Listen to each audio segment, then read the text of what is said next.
তোমরা তো জানোই রথের দিনকে মৌমা শাড়ি প্যালেস ওপেন হয়েছে, আর এখন আমি দোকানেই থাকি সব সময়, সন্ধ্যেবেলাও তাই। মা আজকে দোকানে মানে আমাদের বেলঘড়িয়ার দোকানে যায়নি, তাই আমার দোকানে এসেই বসছিল, গল্প করছিলাম। তো প্রচুর কালেকশনস আছে, তোমরা কিন্তু একবার ভিজিট করতে পারো বা আমার অনলাইনে বুকিং করতে পারো শাড়ি। প্রচুর unique unique collection and boutique collection থেকে শুরু করে দারুণ দারুণ কালেকশন রয়েছে। তোমরা আমার পেজ মৌমা শাড়ি প্যালেসটা কিন্তু ফলো করতে পারো। আজকে অনেক দিন বাদে গেছিলাম চাউমিনে খেতে, মানে অনেক দিন বাদে একটু বেরিয়েছিলাম, এত ব্যস্ত থাকি এখন তো। এতদিন বাদে বেরিয়ে বেশ ভালোই লাগছিল।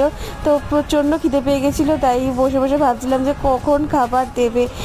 আসলে এখন এত বিজি থাকি না, মানে একটুও বেরোনো হয় না, তো একটু বেরিয়ে যেন মনটা একটু বেশ খুবই ভালো লাগছিলো, ফ্রেশ লাগছিলো। তো নিয়েছিলাম চিলি স্মোকি ফিশ আর লেমন গ্রাস রাইস আর চিলি গার্লিক চিকেন। তো চলো বাই, টাটা।